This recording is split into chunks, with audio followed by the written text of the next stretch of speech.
So last night we had our first lamb out of our ram Earl.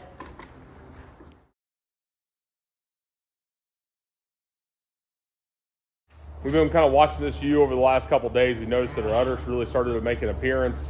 I pointed that out as we were getting everybody ready for the creep feeders yesterday, getting them in their creep area.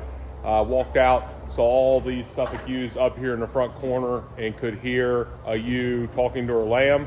So I knew she probably had one, but I came around the corner and she has had a full uterine prolapse. I ended up picking up the lamb. Lamb's doing great. Dried off, out bouncing around.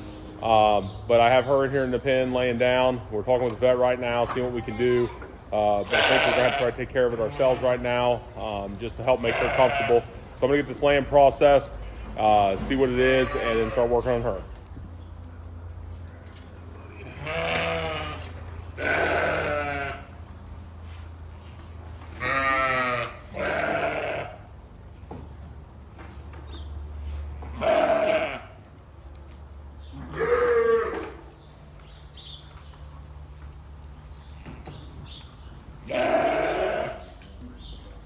Lamb's sitting right at 13 pounds.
So the lamb's actually, after I processed it, he came back in here, laid down next to her, went to sleep. She's staying pretty calm right now. When she sat down, this bucket was already behind her, like she knocked it out of the water there, and as she sat down, everything kind of like sat there. So we're not messing with her right now. She's just sitting here kind of calm for the situation that she's in. The lamb seems like he's gotten something to drink, but we're not really sure. So the vet is on the way right now. So I'm not even gonna mess with her. I got her in here in the pen. I really don't like moving her when she was like that, but she was over in that corner. And I didn't want to feed everybody because everybody's getting all stirred up because I was out here, it was feeding time. So we got her right here, into this pen so I can have her and her lamb. Mostly I wanted to make sure that she wasn't laying down and getting all of that stepped on, causing tears or anything like that, because out of the prolapses that I have seen so far in the past, hers seemed complete. There wasn't any like rips or anything like that, but last year when we had that one ewe, as they were trying to put her back in, it kept ripping and had to put her down. I hope that's not the case because this lamb is looking pretty good. This is the first time ewe for us. She's right now about 14 months old, 13-pound lamb. So he wasn't overly big. He doesn't have any like abnormal features, but I wasn't sure how he was sitting. So, we didn't see it, but he doesn't seem to be acting like a lamb that had to go through a hard birth or anything like that. Also, this is the first ram lamb that we have had out of our Suffolk rams this year that is registrable. Out of our commercial ewes, Frosty the ram gave us one ram lamb out of one of the commercial ewes, so it's just over there at the crossbreds. And then Rooster, so far, Rooster, the two ewes that he was with, they had two ewe lambs. And so this is Earl, and this ram lamb has the same head as Earl, but she was in with Earl, and this is the first Suffolk ram lamb we've had this year. which from people I've talked to might be kind of the abnormal, just because a lot of people seem like been having ram lambs with their suffix this year and not a bunch of ewes, so we're the exact opposite. But Rachel went inside to get some medicine for her, and we're gonna make her comfortable until the vet gets here, and I'm gonna get everything set up and make it ready for the vet. We got the straw bale sitting here. I'm actually gonna pull the warming jug out and just take that out of the pen. And then I went ahead and have my Prolapse harness and everything like that sitting right there, and my Prolapse spoon and a halter. But I want to take that out to make the lambing or the barrel out to make some more room for her. What the vet will do, they usually knock them out and then they'll lay it over this straw bale in there, and then they'll rub sugar on her uterus, clean it off, get everything cleaned up. That sugar will help make it shrink down, and with you asleep or knocked out, it'll make it easier to get it back in her and get her sewed up. Hopefully everything goes great so she can take care of this lamb and heal up for us. So the ew's back up. The vet's been here. She's been sewed up. Rachel got that lamb to drink just about an ounce, but we stripped this ewe. She has plenty of milk in her. The lamb has had a drink, we know.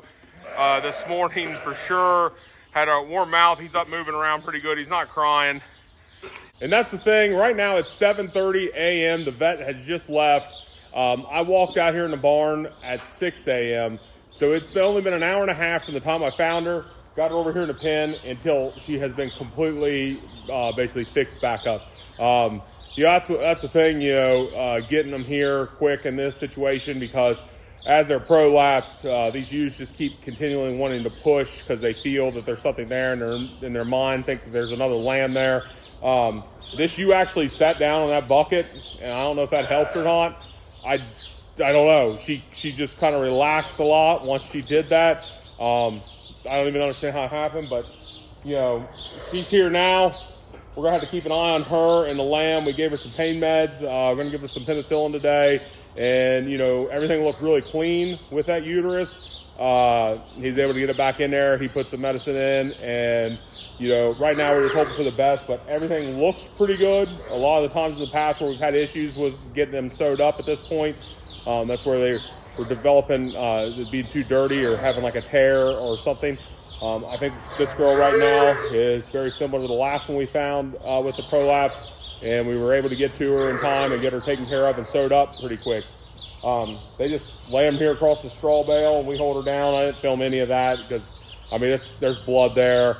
The sheep really doesn't make any noise, just kind of grunts a little bit, less than noise than actually when they're lambing, in my experience so far. But we got everybody taken care of here. Gonna have to keep an eye on her.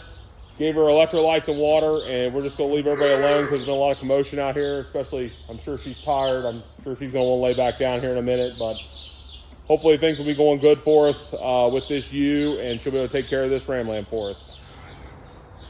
Good. She's getting a drink right now. I got this ewe to turn around. She was kind of staring off into space out towards the rest. That's good getting that electrolyte water. I like giving that to them right after they give birth, but especially in her case. Currently, I went ahead and set up one of these panels upside down, used that backspace because I took the barrel out, so there's more room for the vet in here to work on the ewe. But I went ahead and picked that lamb up and set him back here inside there. He can get in and out of there. And the reason why is he's been wanting to lay up against her, which is understandable. A lot of newborn lambs, they love laying up against their moms here in the jug. But these are 4x6 jugs. And we have given that ewe pain medicine today. She has been sewed up, worked on. She's given birth. She's extremely tired, kind of dopey just from the medicine and everything else. Just like I said, she was staring off in space. She didn't even turn around and see that water there until I moved the lamb. And that's one thing that we got concerned about, was that lamb has been attached to her all morning. But she was laying down, waiting on the vet to get here. That lamb was laying right up underneath of her middle. And I was afraid, me and Rachel were, that the lamb would be up right next to her and she'd lay down on top of it. And right now this lamb's doing pretty good, looks pretty healthy. And so I just wanted to give it that little bit of an area there to put the lamb in there. Hopefully he lays down in there, she lays down on this side of it, and we don't have to worry about it while the effects of all the medicine's wearing off on her. and then I'll probably just end up taking that out here in a day or so. But we have all these panels. Why not use them for what they're intended for? And hopefully we're able to make sure that everything goes smooth. Since we got the ewe taken care of, now we need to make sure that the lamb is going to remain doing good in her care also. So went ahead and got that set up, after looking around and just kind of deciding that that's probably the best course of action. She's here checking him out right now, getting her head there. She can stick her head through there and be right up next to him. And I'm hoping this helps everybody stay safe for the day and comfortable.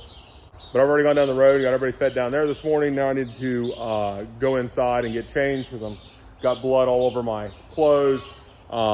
So I need to get changed and head into work for the day. We'll check on these guys later. Rachel will be out here throughout the day checking on them.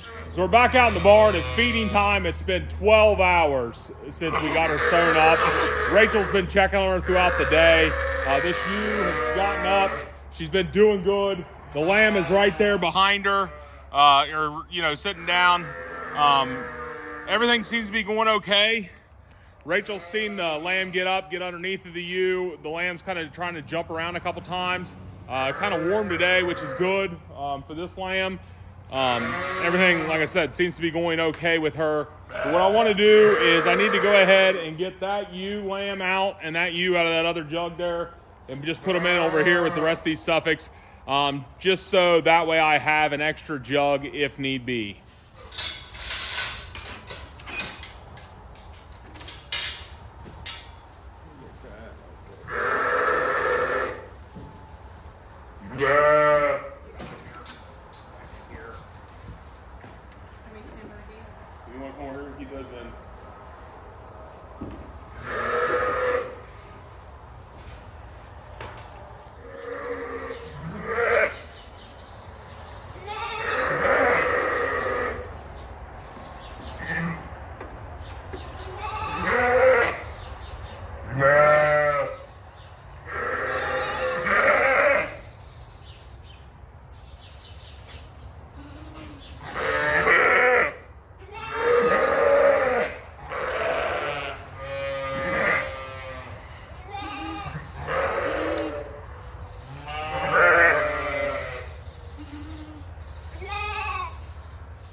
So in the middle of moving that ewe and her lamb, my camera died, but we got her moved over here really easy. Went ahead and gave that lamb another shot of the CD&T. It's feeding time here, so everybody's loud because I'm not doing what I'm supposed to be doing. But you can see, this is why I left this first time ewe in this lambing jug for a week, a little bit extra actually, because she's acting confused right now. That lamb keeps getting out there, running around, chasing each other, just trying to figure out who's who, and that lamb's out again. And I actually got that lamb in there this last time and just held her there, so that way that ewe could smell the lamb, realize it was her. They kind of quieted down. I was hoping it kind of ended it there, but it doesn't look like it. It looks like I'm going to have to check on him a couple times this evening. But I'm going to go ahead and get that lamb back in with its mom and then get everybody here fed for the evening. I need to get some of the creep feed out here into the area over there for those lambs, so we'll probably do that first.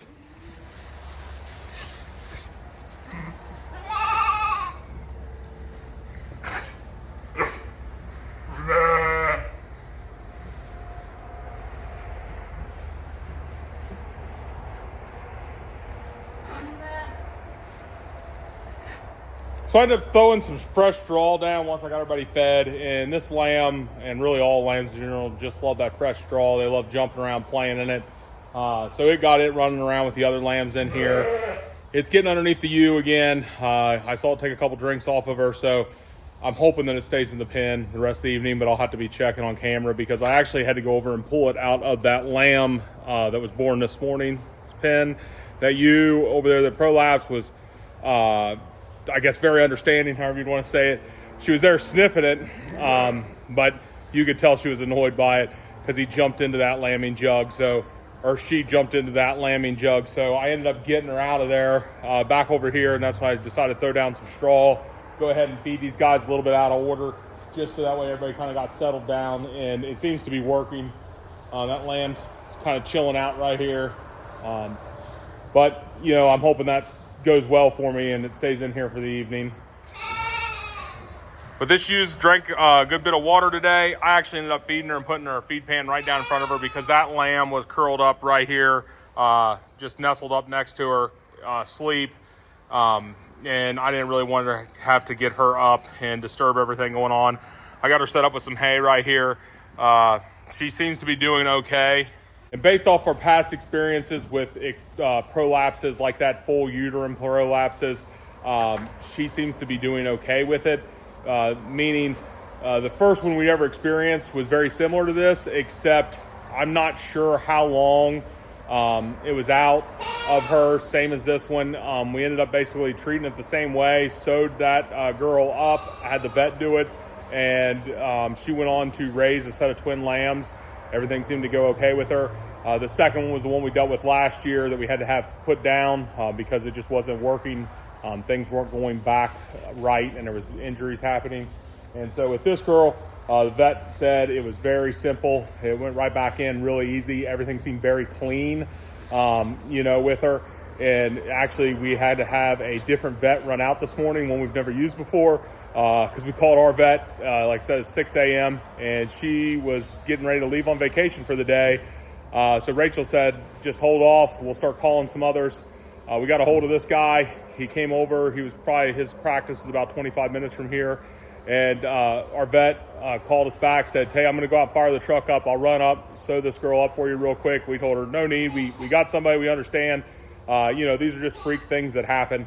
And so I'm glad we were able to get this girl taken care of and everything went as smoothly as it did for the emergency that it was, because I'm not really that good with a prolapse like that. A little bit here or there, some rectal prolapses we've handled here. I've taken care of them. That's not that big of a deal to me because I've experienced that, but I'm talking a full uterine prolapse is, after watching these vets do it, I think I can get one back in by rubbing it down with sugar, getting it to shrink down, make sure it's clean, but I've never had to do it yet. The longer I raise sheep, I'm sure I'm going to have to do it one time. So, you know, I'm just going to basically wrap it up out here for the evening. Everybody seems to be doing okay. Been a long day, kind of stressful there right off the bat. Take a lot out of you. But that'll wrap this one up. Thanks for watching.